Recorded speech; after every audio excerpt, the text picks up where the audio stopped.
At 3:47 p.m.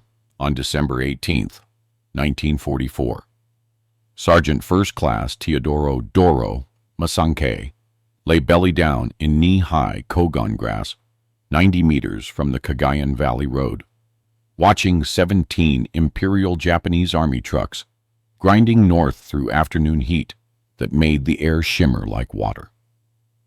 Behind him, 9 guerrillas from the 11th Infantry Regiment's E Company waited with Springfield rifles they barely knew how to shoot, their breathing shallow, their fingers slick with sweat. In his hands, Masankay held what his commanding officer had called a plumber's joke, a length of galvanized pipe packed with black powder, roofing nails, and a fuse made from jute twine soaked in kerosene. The whole assembly lashed to a bamboo frame with strips of tire rubber.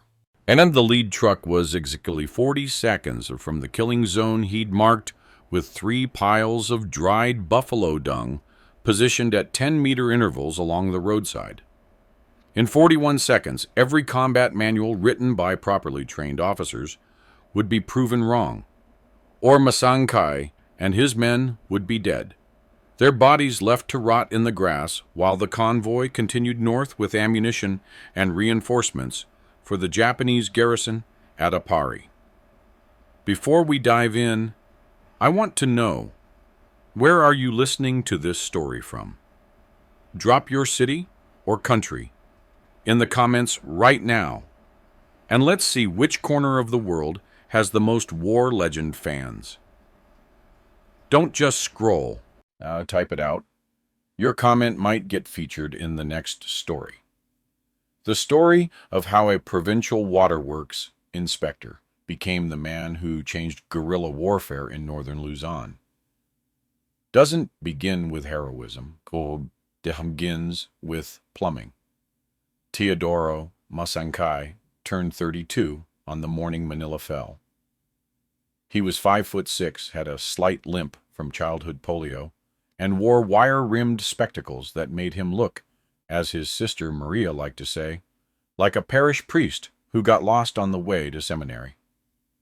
Before the war, he'd worked for the Cagayan provincial government, inspecting water infrastructure, checking pipe joints, calculating pressure tolerances, ensuring that mountain springs could flow downhill to valley farms without the whole system blowing apart at the weakest connection. It was boring work. Yeah, it was also highly technical work that required understanding hydraulic pressure, material stress points, and how to route liquid force through confined spaces with maximum efficiency and minimal waste. Masankay had studied civil engineering for 2 years at the University of Santo Tomas before his father's death forced him home to support his family. He never finished the degree. He never forgot the mathematics. When the Japanese invaded, Masankay did what thousands of Filipino-American troops did. He disappeared into the mountains rather than surrender. His limp kept him out of the initial defensive actions. His lack of formal military training meant nobody wanted him for combat operations. He ended up assigned to E Company, 11th Infantry Regiment, Philippine Commonwealth Army, as a supply clerk under Captain Romero Valdez, and a career officer who'd graduated from the Philippine Military Academy and believed that war was a gentleman's profession requiring proper credentials, proper weapons, and proper tactics executed by properly trained soldiers. Masankay had none of these things. What he had was a habit of watching how things worked, or didn't work. By mid-1943, E Company was operating out of concealed camps in the Cordillera foothills, harassing Japanese supply lines with hit-and-run raids that rarely accomplished more than annoying the enemy and getting guerrillas killed. They attacked with old Springfield rifles, a few captured Arisaka-type .38s, and occasionally a Thompson submachine gun that usually jammed after the first magazine. They had almost no grenades, no mortars, no artillery, and no way to engage armored vehicles or fortified positions. But they had black powder. The Japanese had occupied the Cagayan Valley mining operations, where local workers once extracted copper and small quantities of gold. Those operations required explosives, dynamite primarily, but also the components to manufacture it. When the guerrillas raided the Apari warehouse complex in August 1943, they'd captured 300 pounds of black powder, 20 spools of detonation cord, and 5 cases of blasting caps. Captain Valdez had been jubilant. "Finally, we can make proper demolitions," he'd announced. "We'll mine the bridges, cut their supply route entirely." They tried. Over 6 months, they attempted 4 bridge demolitions. 3 failed when Japanese patrols discovered the charges before detonation.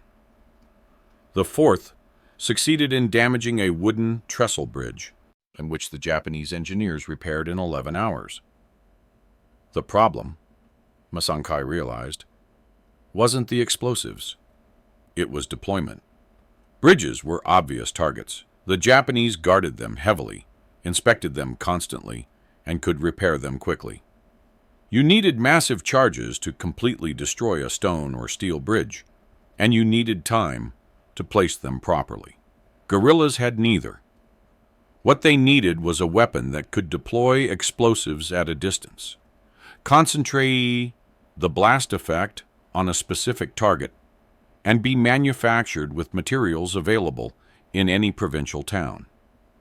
Something that didn't require getting close to a fortified position. Something that didn't require formal training or expensive imported components. Something like the pipes he used to inspect. The idea came to him while watching 2 guerrillas try to repair a Springfield that had cracked its stock during a river crossing. The weapon's barrel was essentially a pressure chamber. Ignited powder generated expanding gases that forced a projectile down a rifled tube at high velocity. The engineering was 19th century technology, simple and reliable. If you could shoot a bullet, why couldn't you shoot a bomb? He started experimenting in September 1943 with 6-inch lengths of 1-inch galvanized pipe from an abandoned farm irrigation system. He welded one end shut using a hand-cranked forge, packed the pipe with black powder and scrap metal, and created simple fuses from twine and kerosene. The first test nearly killed him. He'd miscalculated the pressure tolerance, and the pipe exploded in the testing pit, sending shrapnel into a banana tree 50 feet away with enough force to shred the trunk. But the principle worked. The blast had directional force. It could be aimed. He spent 4 months refining the design. He learned that Schedule 40 pipe could handle more pressure than Schedule 20. He discovered that bamboo casing could direct blast force, while absorbing some of the back pressure. He experimented with different packing materials. Nails worked better than rocks, glass shards better than pottery fragments. He calculated burn rates for different fuse lengths. He developed a launch system using bamboo frames and rope tension that could propel the devices 40 meters with reasonable accuracy. By January 1944, he had a working weapon system. He called it a paputok, the Tagalog word for firecracker, and Captain Valdez called it improvised garbage, and ordered him to stop wasting supplies. The Cagayan Valley was the knife at the throat of northern Luzon, a long, fertile corridor flanked by mountains on both sides. It was the only practical route for moving troops and supplies from the northern coast to the southern front lines where American forces were expected to land. Control the valley, and you controlled logistics for the entire region. Lose the valley, and the Japanese garrison at Apari, the northernmost deep-water port, became isolated and useless. General Tomoyuki Yamashita understood this perfectly. So did General Douglas MacArthur. By late 1944, everyone knew the Americans were coming back to the Philippines. The question was where they'd land and how quickly they could advance. The Japanese strategy was to fortify key terrain, stockpile supplies, and prepare for a grinding defensive campaign that would bleed American forces until Washington sued for a negotiated peace. The Cagayan Valley was central to this plan. Its road network allowed rapid redeployment of reserves. Its agricultural output could feed besieged garrisons, and its mountain passes provided natural defensive positions. For Filipino guerrillas, the valley was both opportunity and nightmare. Opportunity because every Japanese convoy that moved through it was vulnerable to ambush. Nightmare because Japanese anti-guerrilla operations were ruthless and effective. Truck convoys traveled with infantry escorts, armored cars, and scout planes. Villages suspected of supporting guerrillas were burned. Civilians caught near ambush sites were executed.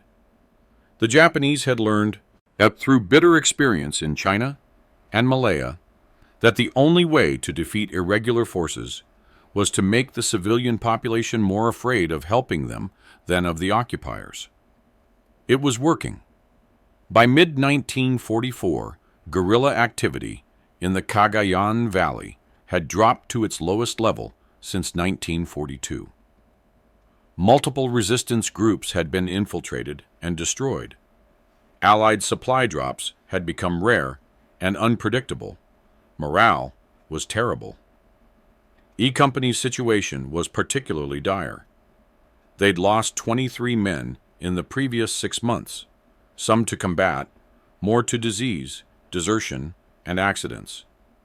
They were down to 48 effectives, most of them poorly trained farmers and townsmen who'd joined the guerrillas to avoid Japanese labor conscription.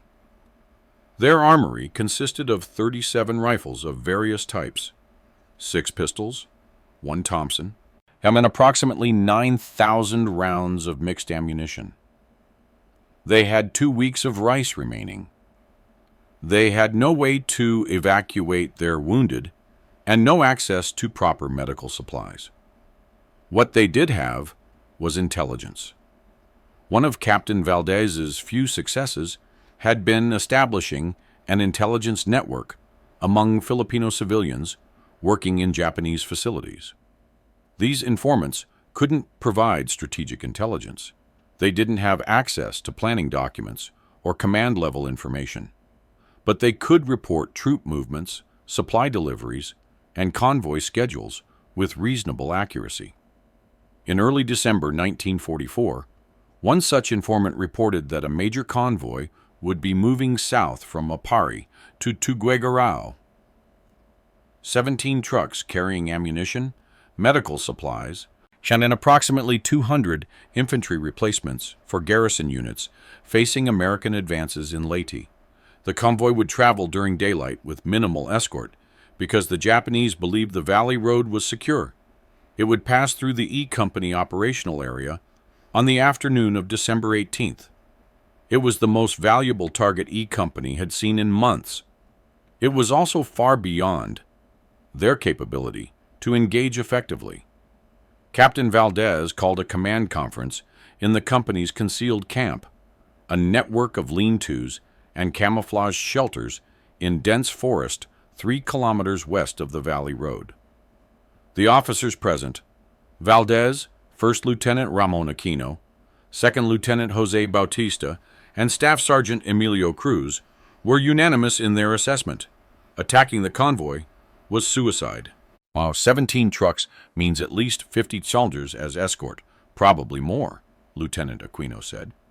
We'd need to disable the entire convoy simultaneously, or the lead trucks will simply push through while the rear guard pins us down. We don't have enough firepower for that kind of engagement. We could mine the road, Lieutenant Bautista suggested. If we blow the lead truck, the convoy stops. We hit them while they're static and confused. Valdez shook his head. The Japanese sweep the road every morning. They'd find anything we bury overnight. And if we try to place mines during daylight, their patrols will see us. Then we let it go, Staff Sergeant Cruz said flatly. We're not strong enough. We wait for a better opportunity. There would be no better opportunity. And everyone knew it. American forces were advancing faster than expected. Within weeks, maybe days, the strategic situation would change entirely. This convoy represented ammunition that would be used to kill American soldiers and Filipino troops fighting alongside them. It represented medical supplies that would keep Japanese forces operational. It represented reinforcements who would man defensive positions and prolong the war. It also represented, though nobody said it aloud, vindication. A successful ambush would prove that Filipino guerrillas could still fight effectively. It would boost morale across the entire resistance network. It would show local civilians that collaboration with Japan wasn't the only option. Masankei had been sitting in the back of the command conference, as he usually did. He was there to take notes. Not to contribute to tactical discussions, but he'd spent the entire meeting calculating trajectories, blast, radii, and engagement geometry in the margins of his notebook. "Excuse me, sir," he said quietly. Everyone turned to look at him. Captain Valdez frowned. "Yes, Sergeant?" "We could use Paputok, sir. Place multiple devices along both sides of the road at 50-meter intervals. Detonate them sequentially as the convoy passes through the killing zone. The devices are portable, easy to conceal, and don't require burial. We position teams with rifles to engage any survivors. The convoy can't push through if every truck is destroyed." There was a long silence. "Your firecrackers," Valdez said, his voice carefully neutral. "The pipe bombs you've been building against my explicit orders." "Yes, sir." "They work." "Sir?" "And I've tested them extensively." "You've tested them on trees and rocks, Sergeant. Not on armored vehicles with trained infantry escorts. The trucks aren't armored, sir. Canvas-covered cargo beds over wooden frames. The blast effect would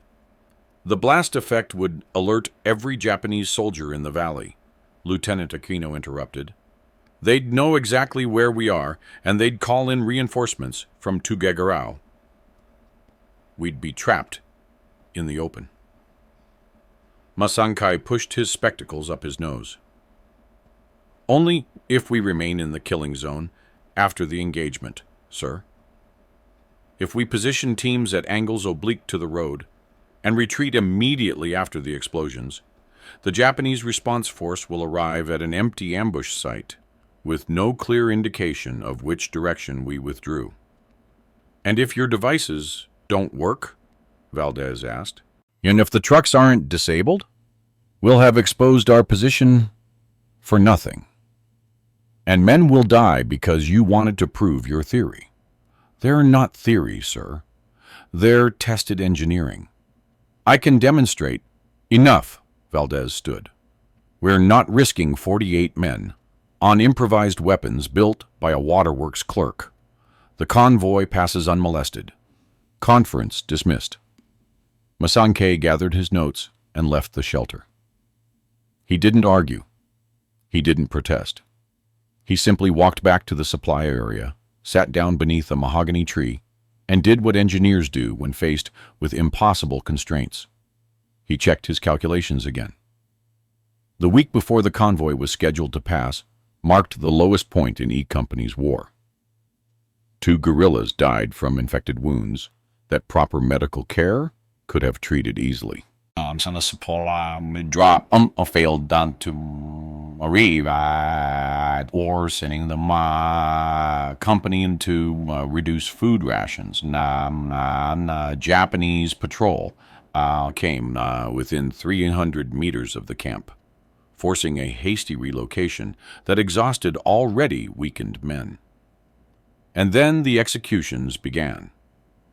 On December 14th, Japanese forces rounded up 17 civilians from the village of San Mateo, 5 kilometers south of E Company's area of operations.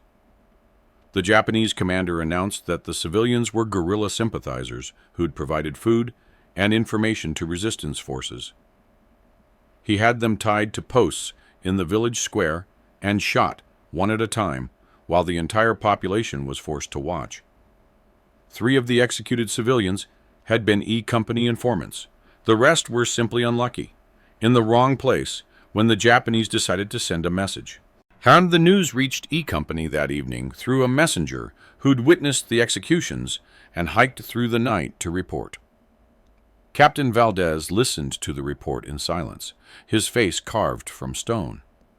When the messenger finished, Valdez dismissed him and sat alone in his shelter for 2 hours, not speaking, not moving. Masankei found him there after dark. "Sir?" Valdez looked up. His eyes were red. 17 people, Sergeant. 17. Because we're not effective enough to make the Japanese fear us. Because we hide in the mountains while they murder farmers and shopkeepers who shared rice with us. We're outgunned, sir. We're doing what we can with... We're doing nothing!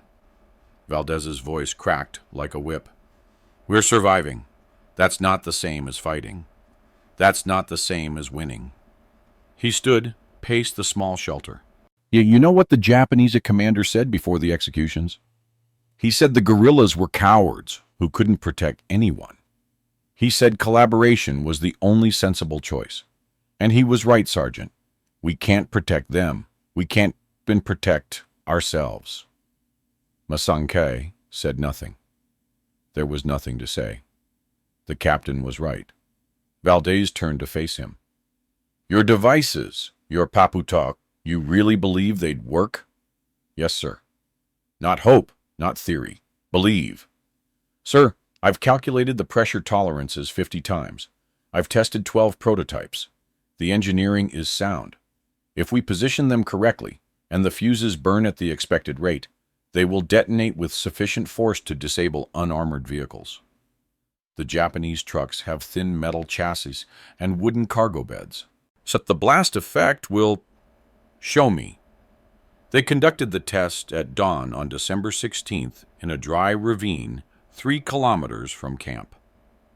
Masankei had prepared 2 paputok, each a 16-inch length of 1.5-inch schedule, 40 galvanized pipe packed with black powder, roofing nails, and cut wire. The devices were mounted on bamboo frames that could be staked into the ground at an angle, aiming the blast approximately 45 degrees upward from horizontal. The fuses were 12-inch lengths of jute twine soaked in kerosene and dried, designed to burn for exactly 20 seconds. The target was an abandoned Japanese supply truck that guerrillas had captured 6 months earlier and hidden in the jungle after stripping it of useful parts. The truck sat 30 meters from the device placement, positioned to simulate a vehicle passing on a road. Captain Valdez, Lieutenant Aquino, Lieutenant Bautista, and Staff Sergeant Cruz observed from behind a fallen log 50 meters from the impact zone. Masankei positioned the first device, checked the angle, and lit the fuse with a match. The jute caught immediately, burning with a steady orange glow.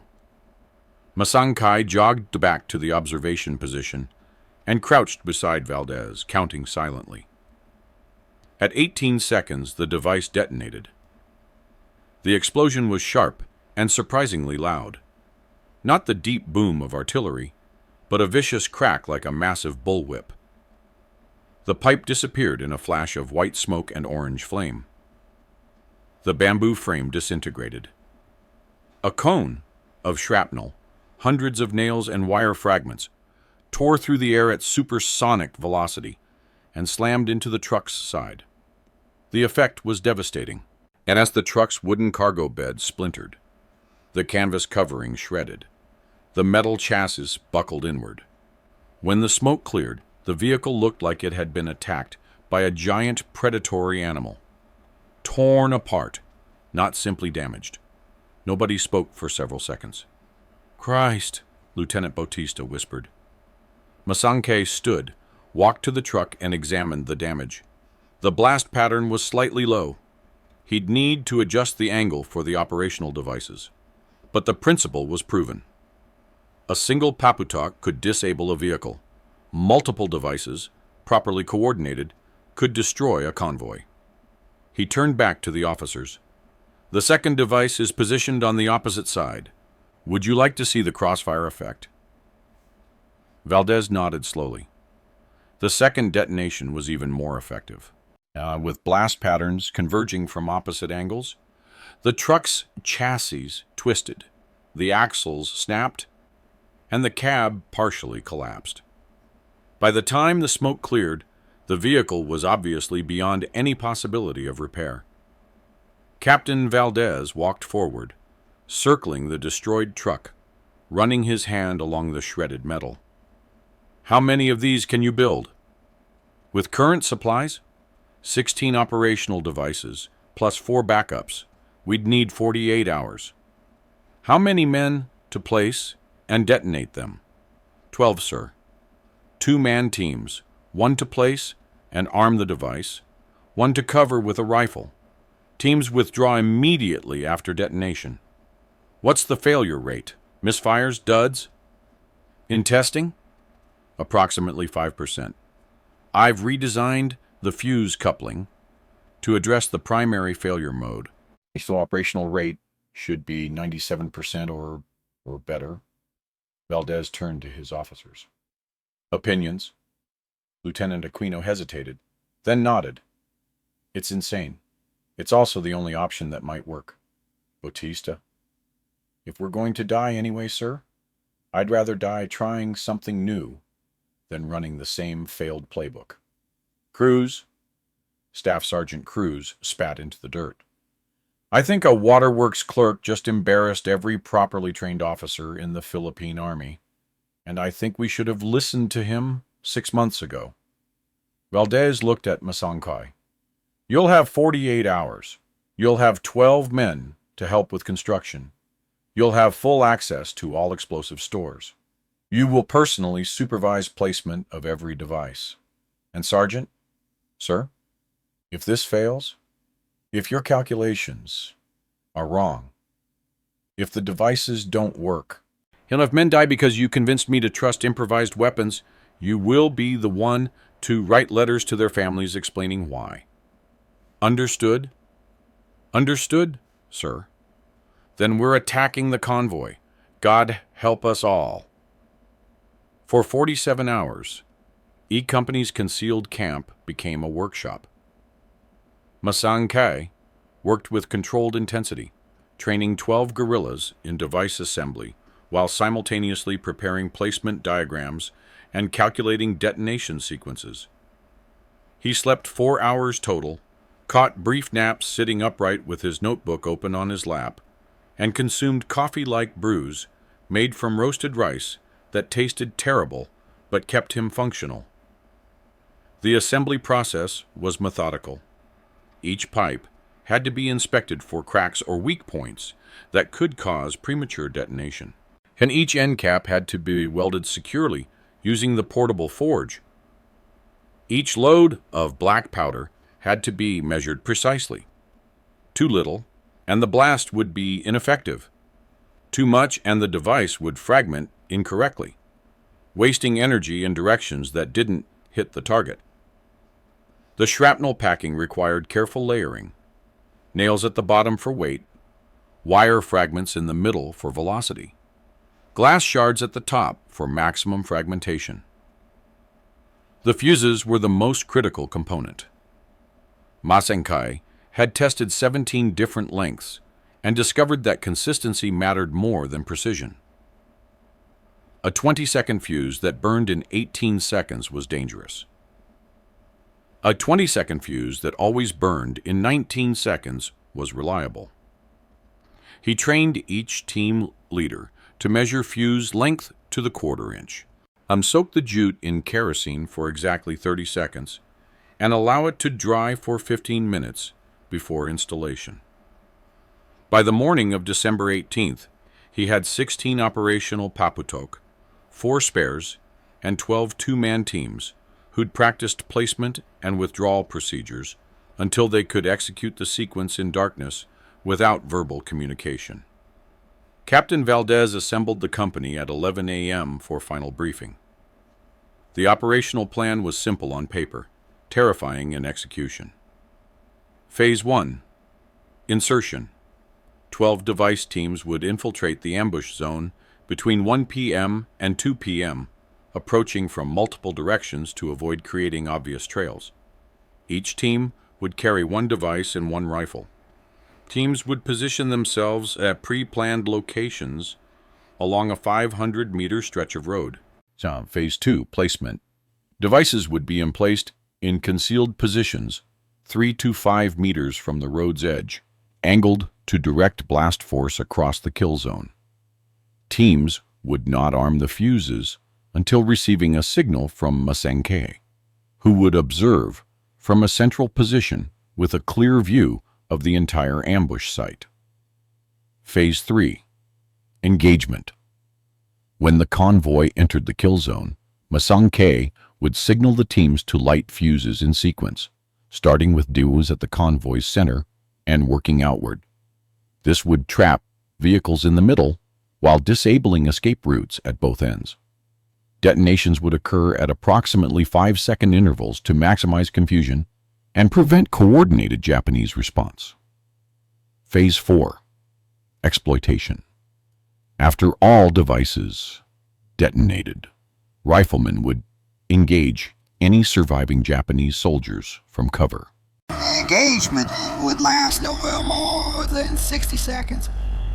Teams would then withdraw along predetermined routes to rally points 2 kilometers from the ambush site. Phase 5. Exfiltration.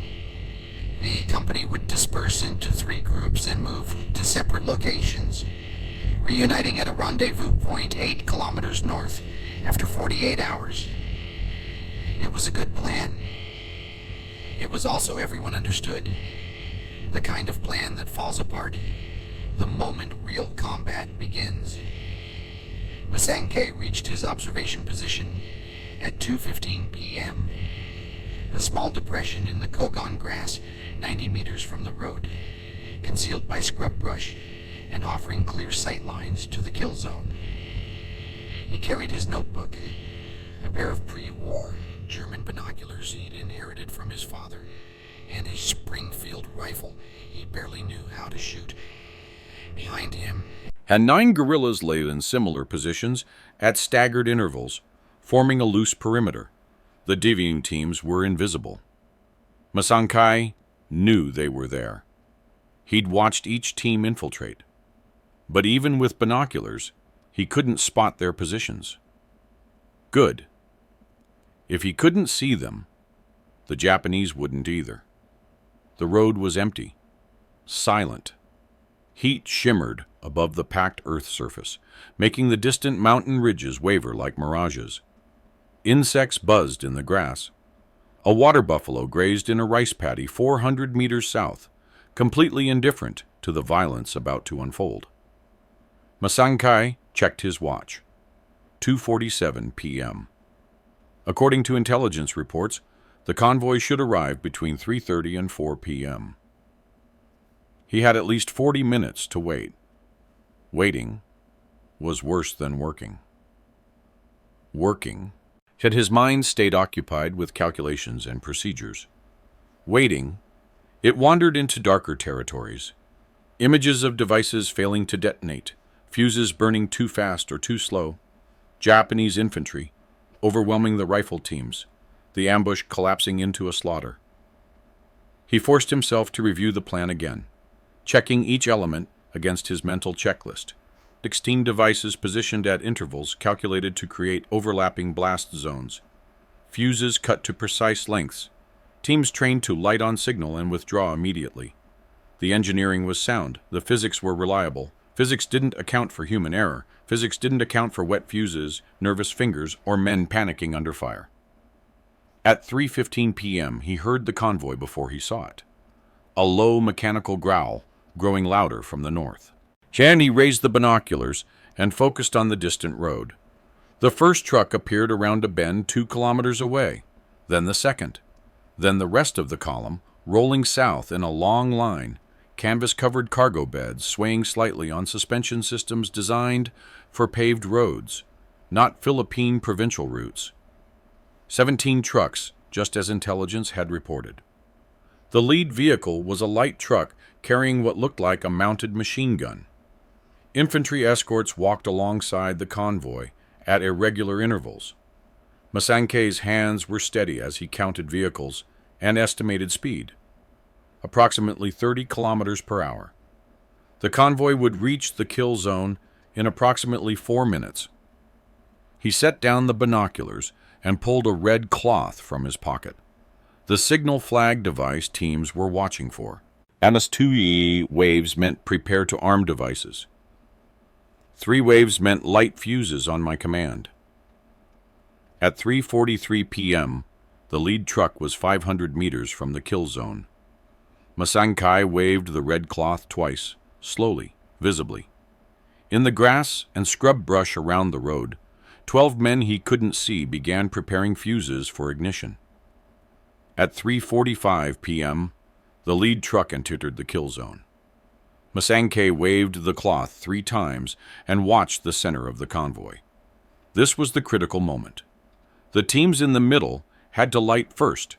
If the lead vehicles were hit first, the convoy would stop before entering the trap completely. He saw no movement, no sign that anyone was responding to his signal. The trucks kept coming. The lead vehicle was already past the first 4 device positions. At the center of the convoy, the most valuable targets was approaching the optimal engagement point. His heart hammered against his ribs. Had the teams missed the signal? Had they panicked? Were the devices even armed? Then he saw it, a tiny flicker of movement 40 meters ahead. Someone striking a match. 20 seconds. The convoy continued, oblivious. Japanese soldiers walked beside the trucks, rifles slung, smoking cigarettes, talking to each other in voices that carried across the open ground. One soldier was laughing. 15 seconds. More movement now. Difficult to see, but unmistakable if you knew what to watch for. Small orange glows in the grass. Fuses. Burning. 10 seconds. The truck drivers maintained steady speed. Nobody had spotted anything wrong. The convoy was perfectly positioned. Of vehicles spaced at regular intervals along the entire 500-meter kill zone, with the heaviest concentration of targets exactly where Masankei had calculated they'd be when the detonations began.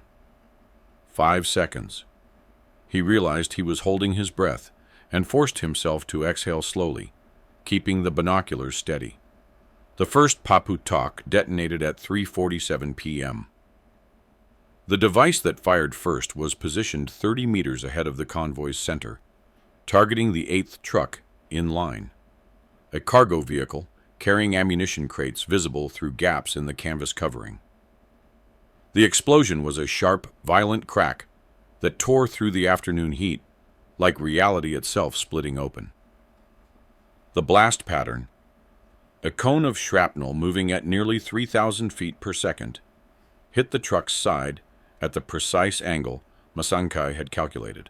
And the effect was immediate and catastrophic. Roofing nails punched through the thin metal chassis, shredded the canvas covering, and tore into the wooden ammunition crates inside. The truck lurched sideways as both tires on the near side exploded simultaneously. The chassis twisted. And then the ammunition cooked off. The secondary explosion was massive, a rolling boom that lifted the truck's cargo bed completely off its frame and sent burning debris 50 meters into the air. Flaming splinters went rained down one across the road. The shockwave knocked over 2 soldiers flat and shattered windows in the truck ahead. For perhaps 2 seconds, the entire convoy froze in confusion. Then the second device detonated, then the third, then the fourth. in the observation position. Masanke Tracked each explosion through his binoculars with the detached precision of an engineer watching a controlled demolition. The devices were firing in the sequence he'd planned, center outward, trapping the convoy in an expanding cage of blast effects and shrapnel. Each detonation was distinct, each impact visible, as trucks lurched, tilted, or simply disintegrated under the concentrated force. The sixth truck took a direct hit to the cab. The driver died instantly. The vehicle careened off the road and collided with the truck behind it.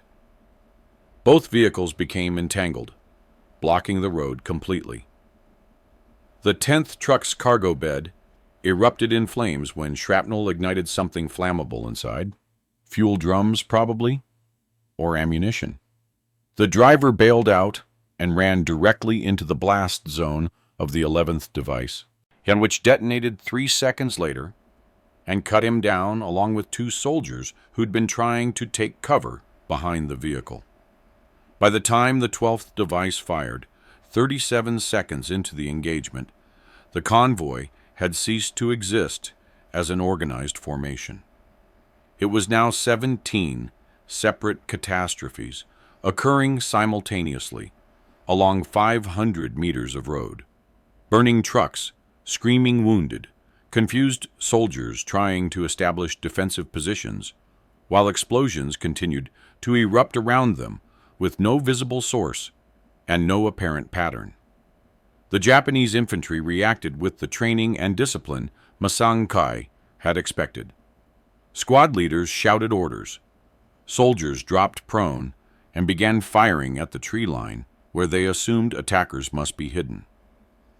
The machine gunner in the lead truck traversed his weapon, left and right, in firing long bursts into the grass and scrub brush. But they were shooting at nothing. The device teams had already withdrawn, exactly as trained. The guerrillas firing from concealment were positioned at oblique angles the Japanese weren't covering. And the explosions kept coming. Device 13 destroyed the 15th truck's rear axle, leaving the vehicle tilted at a 45-degree angle with its cargo bed spilling crates onto the road. Device 14 hit the second truck from the front, killing the driver and sending the vehicle rolling slowly backward until it collided with the disabled 6th truck. By the time Device 16 fired, the final planned detonation, the convoy was completely destroyed, not damaged, not disabled, destroyed. Of the 17 trucks, 11 were burning, 3 were torn apart by explosions, and then 3 were damaged beyond any possibility of immediate repair. The road was blocked in both directions by wreckage. Wounded Japanese soldiers were scattered across the kill zone, many unable to move, some crawling toward the tree line seeking cover that didn't exist. The entire engagement, from first detonation to last, had lasted 93 seconds. Masanke lowered his binoculars and looked at the riflemen around him. Their faces showed the same expression he suspected was on his own, shock at the sheer efficiency of the destruction. They'd expected some success. They hadn't expected this. "Covering fire," he said quietly. 30 seconds, then we withdraw." The guerrillas opened fire on the surviving Japanese soldiers with disciplined 3-round bursts, not trying to kill everyone, but simply maintaining pressure. Preventing the enemy from organizing a coordinated response.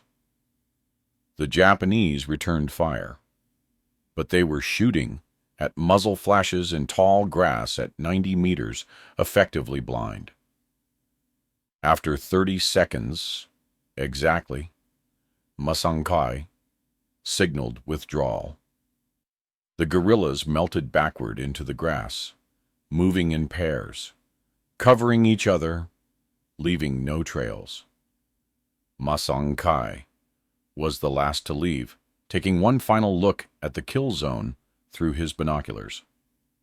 The road was a vision from hell, smoke rising from multiple burning vehicles, bodies sprawled across the packed earth, wounded men calling for medics in Japanese. The water buffalo in the distant rice paddy was still grazing, still completely indifferent. Masankai turned and followed his men into the jungle, and his limp barely noticeable as adrenaline kept him moving at a pace that would have been impossible under normal circumstances. Behind him, the convoy burned. E Company reached the primary rally point at 11:30 p.m., 8 exhausting hours after the ambush, moving through darkness on mountain trails designed for goats rather than humans. Masankai collapsed beneath a mahogany tree, removed his spectacles, and closed his eyes for what he intended to be 30 seconds. He woke 3 hours later with someone shaking his shoulder. "Sergeant, sir wants you." Captain Valdez had established a temporary command post in a rock shelter overlooking the valley. He was sitting on a fallen log, smoking a cigarette, something Masankai had never seen him do before, and staring at nothing in particular. When Masankai approached, Valdez looked up, and in his expression was difficult to read. "Sit down, Sergeant." Masankai sat. Valdez was quiet for a long moment, smoking, thinking. Finally, all 12 device teams reported in. No casualties, no injuries more serious than scratches from moving through brush. Every device functioned as designed. 17 trucks destroyed or disabled. Estimated 70 to 90 enemy casualties. Some killed in the explosions, more wounded and captured by their own people when reinforcements arrived. Japanese recovery teams are still on site, trying to clear the road. Latest intelligence suggests they won't have the route reopened for at least 4 days. He took a long drag on the cigarette. The ammunition and medical supplies that convoy was carrying won't reach to Gegarao. The reinforcements won't reach their assigned units. And then every Japanese commander in northern Luzon now knows that Filipino guerrillas can destroy convoys in broad daylight using weapons that don't require getting within rifle range. He stubbed out the cigarette in the dirt. "I owe you an apology, Sergeant. I dismissed your work as improvised garbage. I refused to listen when you tried to explain the engineering. I almost let the most valuable target we've seen in months pass unmolested, because I didn't trust a waterworks clerk who never finished university. Sir, you made the right decision, given the information available. I made the decision a pompous, credential-obsessed fool would make. I assumed formal training was more important than actual competence. I was wrong." Valdez met his eyes. "You saved this company today. Yet more than that, you gave us proof that we can still fight effectively, that we're not just hiding in the mountains waiting to die. That's worth more than a convoy. That's worth more than supplies. That's worth everything." Masankai didn't know what to say to that, so he said nothing. "How quickly can you train other units to build these devices?" Valdez asked. "The engineering is straightforward, sir. Any unit with access to basic metalworking tools could produce operational devices within a week. The mathematics for calculating blast angles and fuse timing is more complex, but I could write a field manual that covers the essential principles. Do it. I'm sending runners to every guerrilla group in northern Luzon with copies of your manual and samples of the devices." "But this technique is going to spread." Valdez smiled, a genuine expression Masankai hadn't seen in months. "The Japanese are about to discover that defending a 500-kilometer road network against weapons that can be built in any village workshop is impossible."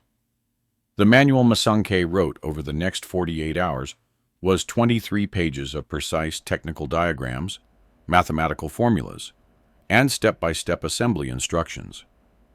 It was also, though he didn't realize it at the time, one of the most influential documents produced by the Philippine resistance movement.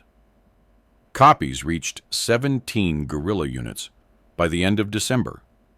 By mid-January, improvised explosive devices based on Masankai's design, were being used throughout the Cagayan Valley, the Cordillera Highlands, and as far south as Pangasinan. The Japanese response was predictable and brutal. They increased convoy security, instituted strict civilian movement controls, and executed suspected guerrilla sympathizers with renewed vigor. But they couldn't stop the attacks. They couldn't protect every kilometer of road. And they couldn't prevent Filipino fighters from building weapons using materials available in any provincial town. On January 9th, 1945, American forces landed at Lingayen Gulf, beginning the liberation of Luzon. Japanese forces retreated into the mountains for a final defensive campaign that would last until the war's end. The Cagayan Valley, which Japanese planners had intended to use as a logistics hub, became instead a contested no-man's land where supply convoys moved only under heavy guard and accepted routine losses to guerrilla attack. Sergeant First Class Teodoro Masankay fought through the remainder of the Philippine campaign, participated in the liberation of Tuguegarao, and was present when American forces reached Apari in June 1945. He never achieved significant promotion.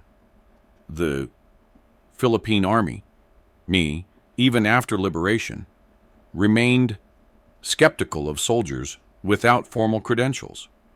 He returned to Cagayan province after the war and resumed work as a waterworks inspector, checking pipe joints and calculating pressure tolerances.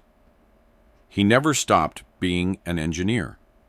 He simply stopped apologizing for it. In 1950, the Philippine Army published Improvised Munitions, Lessons from the Liberation Campaign, a technical manual documenting guerrilla weapons development during World War II. Chapter 7 was titled The Masankay Device and included detailed schematics for the pipe bomb system that had destroyed the Cagayan Valley convoy. The introduction was written by Brigadier General Romero Valdez, who noted, "The weapon's effectiveness lay not in its sophistication, but in its simplicity.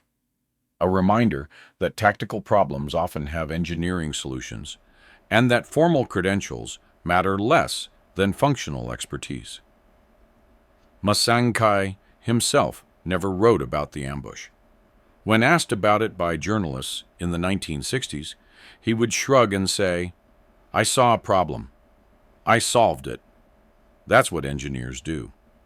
He died in 1979 at the age of 67, still living in Cagayan province, still wearing wire-rimmed spectacles that made him look like a parish priest. And his obituary in the Manila Times was 4 paragraphs long and mentioned his wartime service in passing. It did not mention that his technique had been adopted by resistance movements in Korea, Vietnam, and a dozen other conflicts where irregular forces needed to engage conventionally superior opponents. The water buffalo that grazed in the rice paddy during the ambush lived to the age of 14 and died of natural causes, never knowing it had witnessed one of the most significant tactical innovations of the Pacific War. Captain Valdez's prediction came true. The Japanese never reopened the Cagayan Valley road network to routine convoy traffic. By February 1945, they'd effectively ceded control of northern Luzon to Filipino guerrillas and advancing American forces, of focusing their defensive efforts on positions they could actually hold, rather than supply lines they couldn't protect. The 17 trucks destroyed that December afternoon represented less than 1% of Japanese logistics capacity in the Philippines. But percentages don't account for psychological impact. They don't account for the message sent to Japanese commanders. Nowhere is safe. We can reach you anywhere. Your supplies will burn, your reinforcements will die, and we'll do it with weapons built from plumbing materials by a man you'd never consider a threat. In 2018, the Philippine Department of National Defense designated the Cagayan Valley ambush site as a historical landmark. The marker reads, on this location, December 18th, 1944, our guerrillas of the 11th Infantry Regiment destroyed an enemy convoy using improvised explosive devices, demonstrating that tactical creativity can overcome material disadvantage. The technique developed here influenced irregular warfare doctrine worldwide. What the marker doesn't say, what perhaps can't be said in bronze and stone, is that the man who developed that technique had spent his entire life being underestimated, too short, too educated for manual labor, not educated enough for professional respect, walking with a limp that kept him out of proper combat units, wearing spectacles that made children laugh, and when the moment came, when everything hung on whether pipes packed with black powder and roofing nails could stop 17 Japanese trucks, none of those things mattered. What mattered was whether the calculations were correct, whether the engineering was sound, whether a waterworks inspector who'd never finished university could do something career officers considered impossible. He could. And after December 18th, 1944, no one ever doubted him again.